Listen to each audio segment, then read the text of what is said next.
Welcome to our case study on delivering more than value. Rising customer expectations mounts pressure on BPOs.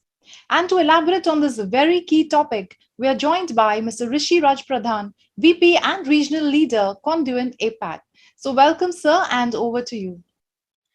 Thank you, Deepthi, and good evening, good afternoon, everyone.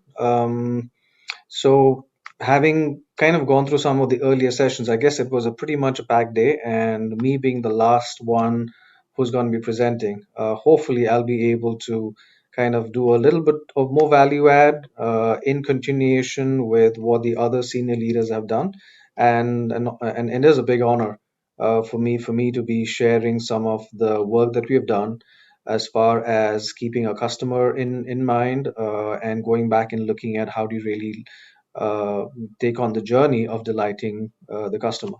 So, just a brief introduction about the organization first, right? One of the things that I wanted to start with is one of the key things that we look at as an organization from a Conduent standpoint is to always focus on driving business and customer success. So that's been our key um, mantra overall, right, from a focus standpoint. And what I want to cover in the subsequent slides is how operational strategies, leveraging the right technology, right, helped deliver a lot of exceptional outcomes for Conduent and its clients, especially during the pandemic time, because I think this is the time when we were really tested.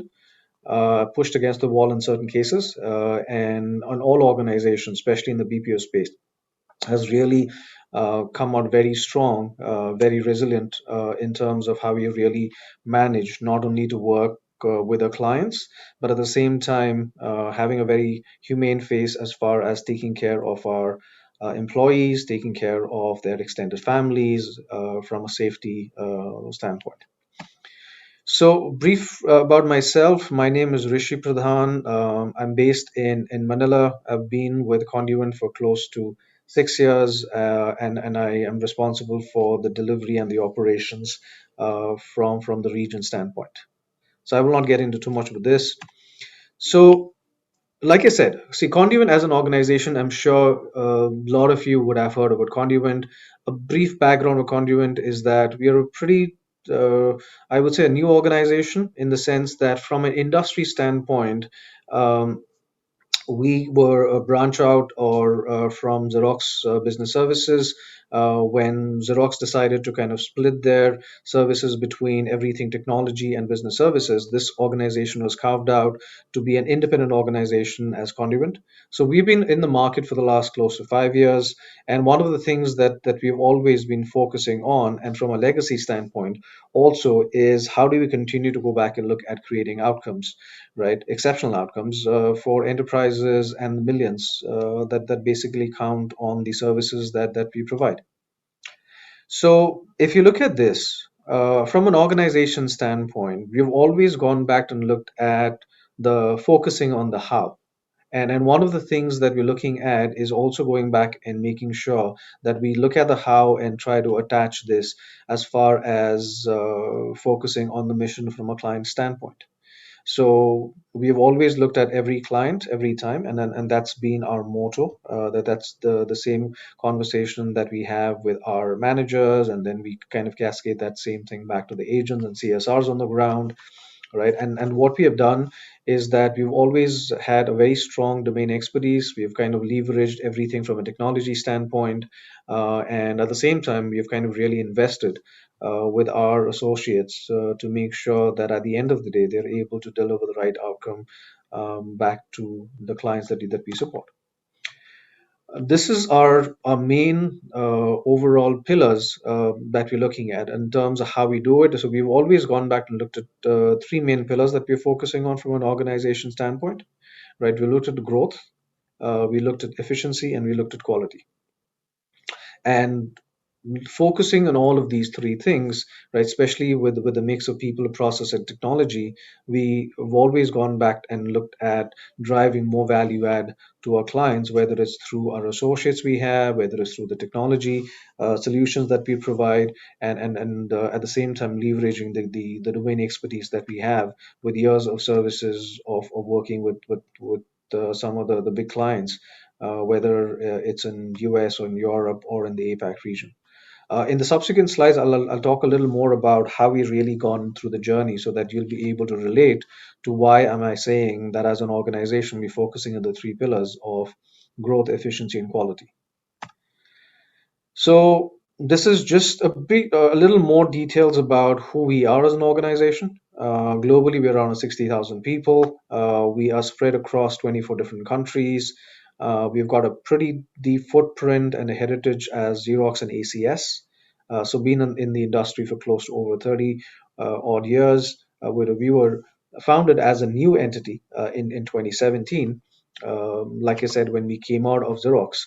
And apart from that, definitely we've got the right recognition in the market from the different organizations and the different analyst groups that really help drive some of the conversation within the overall the BPO space, right?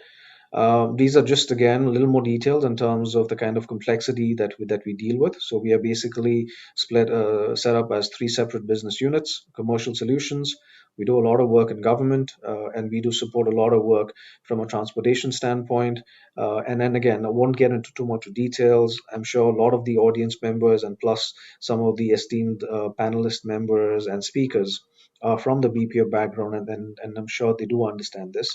But this is just for me to kind of really show that whether it's the work that we do with the government, which has a very different flavor, or whether we do the work which is end customers from a commercial solutions or CXM work, right? We've always made sure that we have got technology that kind of cuts across in all of these areas. And towards the end of the presentation, I will also share with you a very interesting technology that we actually leverage, especially on the hospitals and the government sector in the US. And plus, we're trying to work with a couple of other local government bodies to see as to how we can share the same technology with them, especially in the situation of COVID. All right. So again, the same information. Some of these slides I will not really repeat it too much, but just a few things that we wanted to talk about is one, client satisfaction still remains to be a key thing, and with the work that we've done over the last couple of years, we've definitely seen that we've been able to raise the bar. We've been able to really go back and work with all of our clients and make sure that we give them the confidence that they can look at us as partners and not a vendors. And apart from that, there's a lot of work like organizations have been doing at this point of time is in terms of commitment to ESG, whether it's about creating the corporate social responsibility, and at the same time, the pledge coming from our global CEO, which is Cliff Skelton, on his commitment as far as working towards diversity and inclusion in our organization, right? So this is just the APAC side of it, and this information is pretty much similar to what we were sharing earlier, but just want to share with you in terms of where our footprint is in APAC. Right, we are currently operating out of multiple cities in India. We operate out two locations in the Philippines and one location in Kuala Lumpur. But at the same time, because of the diverse talent that we have across these regions, we've been able to kind of go back and provide most of the services that you have seen in the service offerings that we have had. So here's the interesting thing, and this is where I was kind of leaning towards when you're talking about some of the innovations that we have done. And these innovations, again, it was largely driven through whether you look at some of the requirements that came from the market, or whether it was the additional demands that came in from the clients and the customers that we support. So one of the things that we have is a tool called Maven. Maven, if you really look at it, right, is more of a disease tracking platform that we had.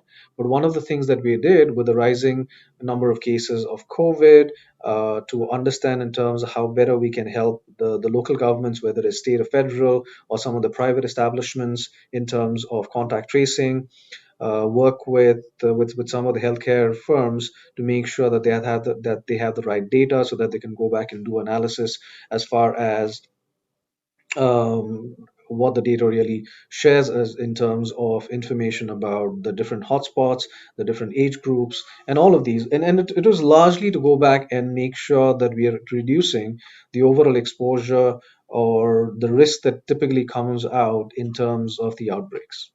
So Maven is as a tool we were able to go back and then add new modules specifically with regards to COVID-19. There are around about 19 different variations that we currently have in the tool today. And at the same time, what we have done is we have partnered, like I mentioned earlier, with a lot of government agencies because that's where we see a lot more benefit that we could provide as an organization, not just to kind of give them as a tool, as a platform, but doing our part to go back and look at how do you really help reducing the overall COVID-19 exposure.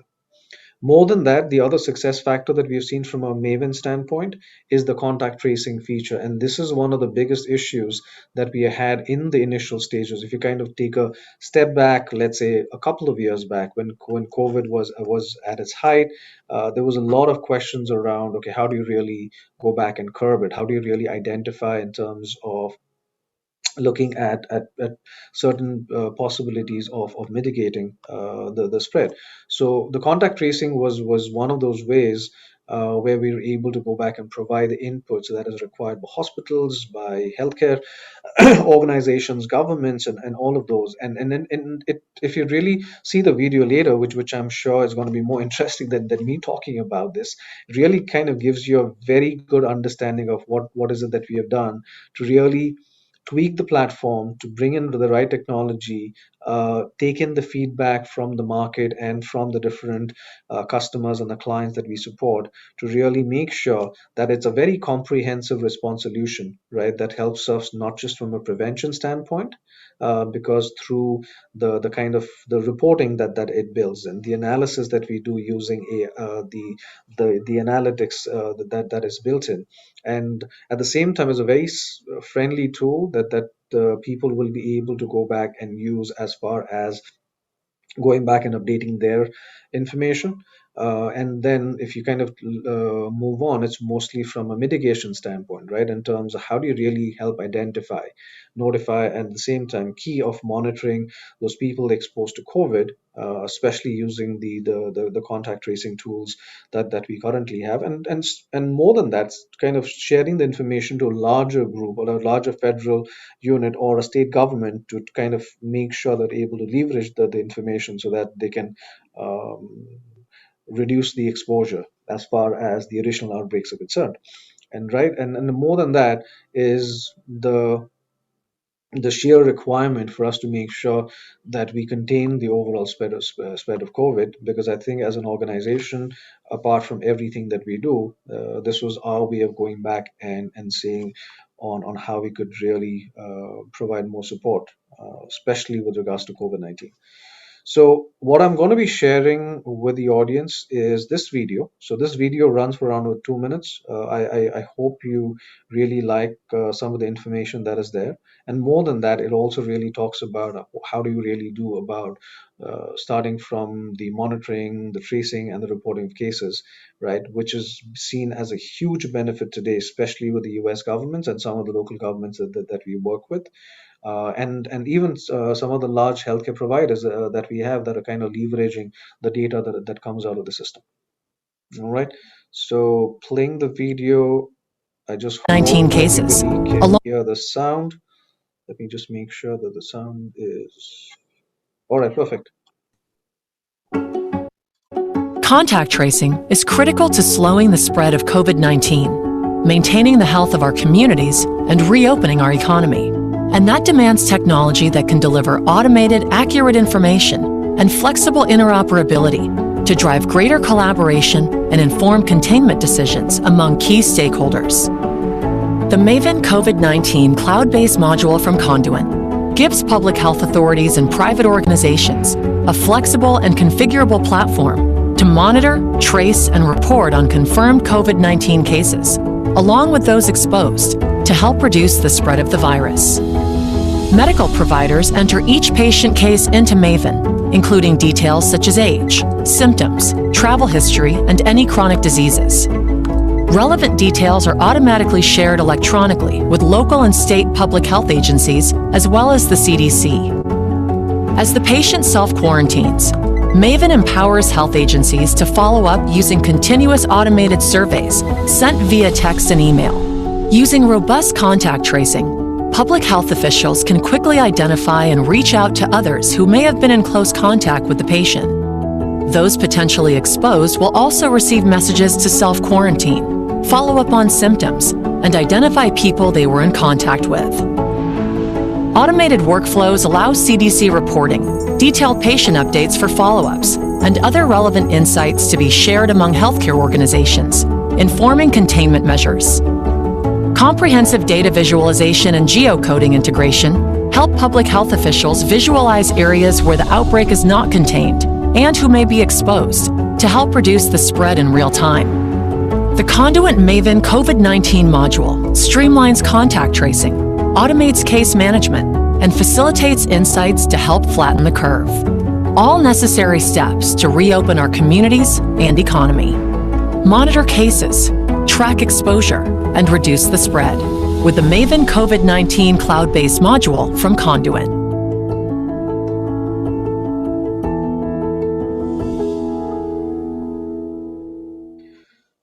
All right, so this was the video that I was referring to, and like I said, I think 19. just give me 1 second. Sorry. Yeah. So the video was very expressive as far as what we've been able to achieve, leveraging technology, and some of the other panelists were talking about cloud, how we're able to leverage all that. I guess at the end of the day, it's just about giving something that we know is going to drive a long-term benefit, especially in times like this, when a lot of times we still grapple with dealing with some of the situations that COVID has kind of thrown at us. So I wouldn't really want to kind of go back and not share some of the stuff that we've done from a pandemic standpoint. And then again, this is not something that we're doing very differently, and I'm sure every organization has done their part. Every organization still goes back and cares for their employees. But just wanted to kind of go back and share some of the stuff that we have done, especially with regards to how, as an organization, right? And more than that, I guess the people, the agents and the CSRs and the team members that we have, how is it that we're really going back and looking at the resiliency part of it, and how we really made sure that we follow the right protocol. We kind of go back and make sure that we use the right frameworks in place. In this case, we were going back and using the framework which was patterned off after the disaster risk management framework that was developed by the Asian Institute of Management, the UN Office of Disaster Risk. So this is one of the things that we have done, and I'm sure organizations would have done something very differently. And the second thing that we also did was going back and making sure that from a communication standpoint, right, we were always very proactive. We were very responsive to some of those things that are there. And then again, when we're looking at some of the crisis planning, the communication, that really helped us a lot because we were fortunate enough to go back and be awarded a couple of recognitions from the local industries, and including the PEZA body, which is very similar to what we have in India as the SEZ zone, which is the Philippines Export Zone Authority, and especially with regards to the work that we've done around COVID. So I just wanted to kind of go back and share with you some of those. But my only key takeaway, if I were to go back and look at this, is some of the relevant work that we have done, right? Specifically with regards to COVID. And I guess as an organization, it really pushed us against timelines to really come and innovate and go back and really look at what we currently have. So sometimes when you kind of look deep inside, especially with some of the technologies that organizations use, we're able to kind of go back and pile on the existing technologies and then go back and make it more relevant to what the market is looking for. So that would be uh, sorry, this was not, yeah. So that would be my slide overall, to kind of really share with you overall from a theme standpoint, like as how organizations like us and similar competitors would have been leveraged technology, at the same time keeping in mind the focus areas, like I said, is client first, to make sure that we always go back and look at how do you really take just beyond the overall journey, just not from an SLA standpoint, but at the same time trying to do a little more value add and try to look at yourself as a partner rather than just being termed as a vendor. So that was the end of the presentation. And again, thank you for the opportunity, Times Group, and then thank you for the audience to kind of listening to what I had to share. And this is Rishi Pradhan signing off, and good afternoon and good evening, everyone. Thank you. Dimple, back over to you.